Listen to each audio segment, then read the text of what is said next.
Back to my channel. आज हम लोग लाए हैं हिंदी क्लास 9 का व्याकरण प्लस रचनात्मक लेखन का एक महामैराथन, जिसमें कि हम व्याकरण जितने भी टाइम से आ सकते हैं हमारे पेपर में और रचनात्मक लेखन जितने टाइप के आ सकते हैं हमारे लेखन, सबके फॉर्मेट्स और डेफिनेशंस और एग्जाम्पल्स मैं आपको बताऊंगा। कैसे क्वेश्चन आ सकते हैं वो मैं आपको बताऊंगा। तो व्याकरण में हम बात करेंगे उपसर्ग की, प्रत्यय की, समास, अलंकार। अलंकार और समास बहुत ज़्यादा इंपॉर्टेंट है, ठीक है। ये 4 मार्क्स का आ सकता है। व्याकरण भेद है ना, ये भी 2 मार्क्स का आता है।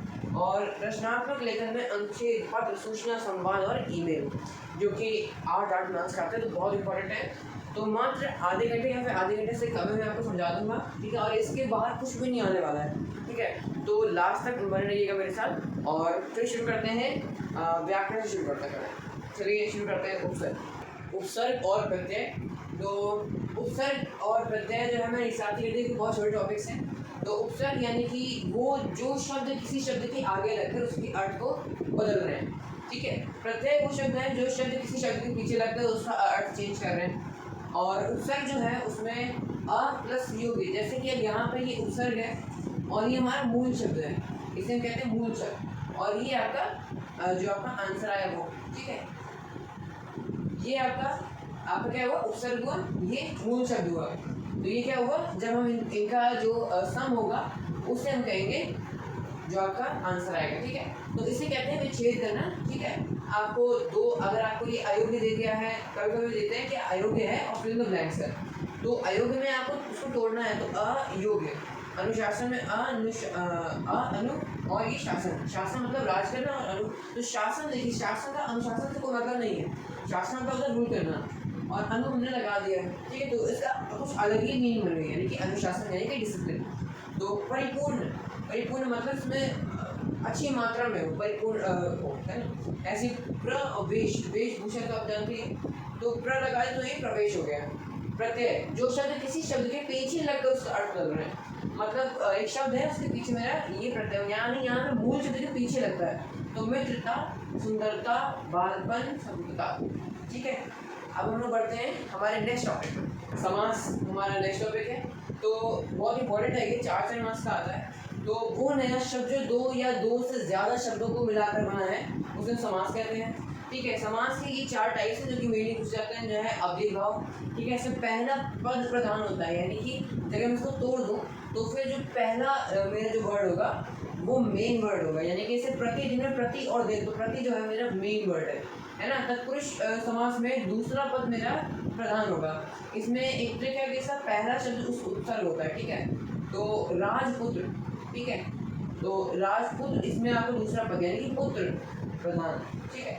और द्वंद्व में दोनों ही पद प्रधान होते हैं। और इसको जब हम विग्रह करते हैं तो या तो और लगता है बीच में, तो या लगता है। तो माता पिता, तो माता और पिता यानी माता या पिता, है ना। तो यहाँ पे द्वंद्व समास है। बहुव्रीहि, तीसरा पद इसमें होता है प्रधान, जैसे दशानन। अब किसी भी मूल शब्द में हमारे 2 ही होते हैं पद। तीसरा पद कहाँ से आया, देखिए दशानन मतलब 10, इसका मतलब है 10, इसका 10 है, इसका मतलब है सिर, है ना, इसका मतलब है सिर। तो 10 सिर वाला, ठीक है। इसमें दोनों ही पद नहीं है ना, पहला है पहला पद है हमारा प्रधान और ना ही दूसरा पद है। कौन सा है, तीसरा। यहाँ पे उसकी बात हो रही है, इसका नाम लिखा नहीं गया है, यानी कि रावण की, है ना।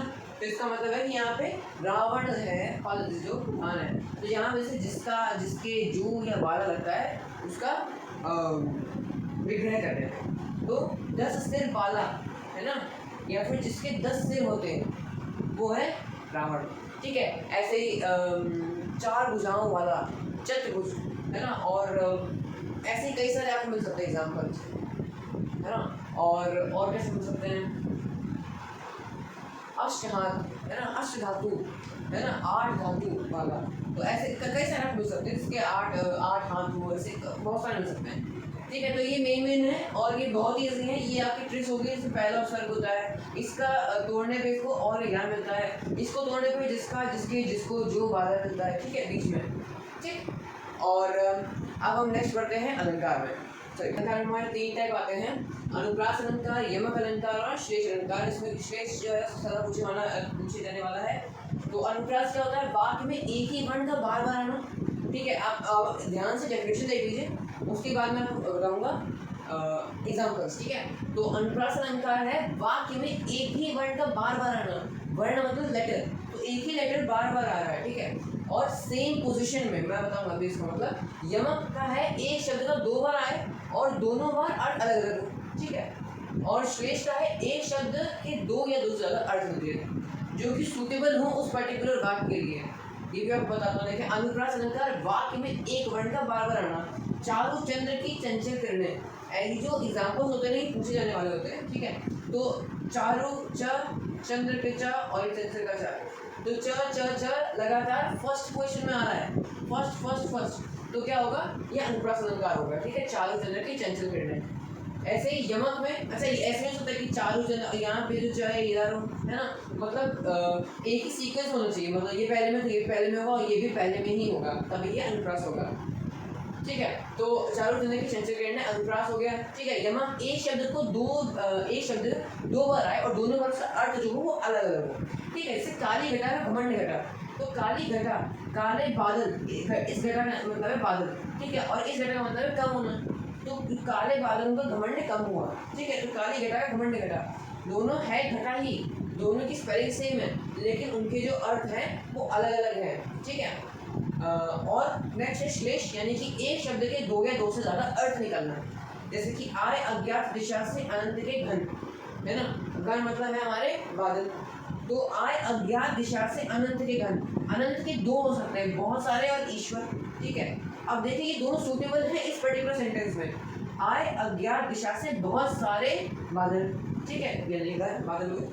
आए अज्ञात दिशा से ईश्वर के भेजे हुए बादल। ठीक है, तो दोनों ही मैच कर रहे हैं, इसे कहते हैं श्लेष अलंकार। ठीक है, सबसे इंपॉर्टेंट श्लेष मैं इसमें कहूँगा। अब हम बात करते हैं वाक्य भेद की। श्लेष वाक्य भेद अर्थ की दृष्टि से।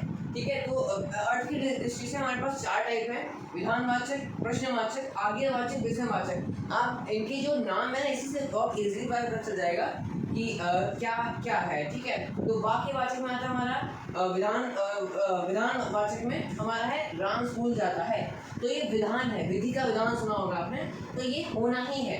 राम स्कूल जाता है, इट्स नॉर्मल। ठीक है, प्रश्नवाचक, क्या तुम स्कूल आ रहे हो? तुमने यहाँ प्रश्न हो रहा है ना, क्या तुम जाओगे? है ना। आज्ञावाचक यानी कि आपको ऑर्डर दिया जा रहा है, दरवाजा बंद करो, है ना। ऐसे ही विस्मयवाचक, विस्मय मतलब होता है कि अमेजमेंट। ठीक है, वाह अति सुंदर। ठीक है, तो यहाँ ये भी खत्म होता है हमारा व्याकरण का पार्ट। अब हम शुरू करेंगे हमारा राइटिंग वाला पार्ट। रचनात्मक लेखन का मेरा वीडियो अभी कुछ ही देर में आएगा, so stay tune and thank you for all your support and my teachers, my friends, thank you from